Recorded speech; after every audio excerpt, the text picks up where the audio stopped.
Hi friends, రఘుకుల రఘురామ్ అనే movie చూశాను.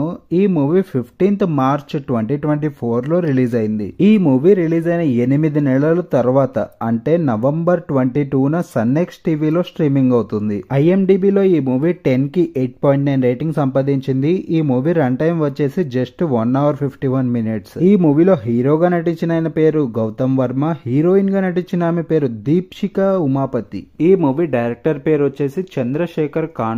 ఈ మూవీ నాకు ఎలా అనిపించింది, ఈ మూవీ స్టోరీ ఏంటి, ఈ మూవీ ఫ్యామిలీతో చూడొచ్చా లేదా అనే విషయాలు ఈ వీడియోలో డిస్కస్ చేద్దాం. ఈ మూవీ స్టోరీలోకి వెళితే ఇది ఒక లవ్ స్టోరీ భయ్య. కనపడే అమ్మాయిలందరినీ సిస్టర్ సిస్టర్ అని పిలుస్తూ అందరితో కలిసిమెలిసి ఉండే మన హీరో ఎలా ఒక అమ్మాయి వలలో పడ్డాడు అన్నదే ఈ మూవీ స్టోరీ. అప్పటి వరకు సంతోషంగా ఉన్న మన హీరో అమ్మాయి వలలో పడ్డాక జీవితం ఎలా మారింది, చివరికి ఏమైంది అనే విషయాలు మీరు ఈ మూవీ చూసి తెలుసుకోవాలి. నాకైతే మూవీ నచ్చింది భయ్య. మూవీ స్టార్టింగ్ ఫస్ట్ హాఫ్ చూసాక రొటీన్ లవ్ స్టోరీ దీంట్లో ఏముంది అని అనుకున్నాను, కానీ సెకండ్ హాఫ్ ఉంది భయ్య. ట్విస్ట్ మీద ట్విస్ట్లు, ఒకటి అనుకుంటే రెండు అనుకుంటే మూడు అనుకుంటే 4. అబ్బబ్బా, సెకండ్ హాఫ్ వర్త్ వాచ్ అని అనిపించింది. నిజం చెప్పాలంటే నాకు సెకండ్ హాఫ్ లో ఏడుపు వచ్చింది భయ్య. ఇలాంటిది ఏదో జరుగుతుందనే సన్నెక్స్ టీవీ వాళ్ళని అన్నిసార్లు అడిగాను, ఏ సినిమా చూస్తున్నాం అని. మీకు అసలు ఏం రైట్స్ ఉన్నాయండి మమ్మల్ని మూవీ క్లైమాక్స్ లో ఏడిపించడానికి? సరే, అయ్యింది ఏదో అయ్యింది. మేము సన్నెక్స్ టీవీకి కట్టిన ప్రీమియం సబ్స్క్రిప్షన్ డబ్బులన్నా రిటర్న్ చేయండి, మా కుటుంబాలు బాగుపడద్దు. నిజంగా భయ్య, మూవీ క్లైమాక్స్ బాగుంది,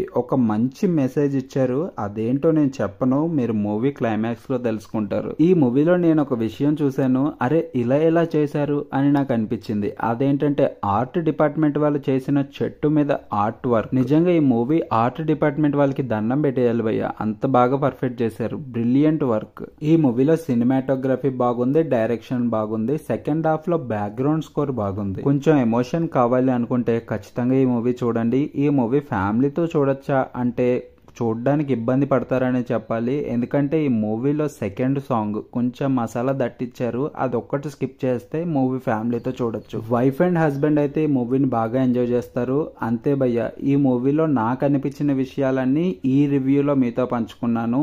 ఈ వీడియో మీకు నచ్చితే ఒక్క లైక్ చేసి మన ఛానల్ని సబ్స్క్రైబ్ చేసుకోండి. ఉంటాను. జై హింద్.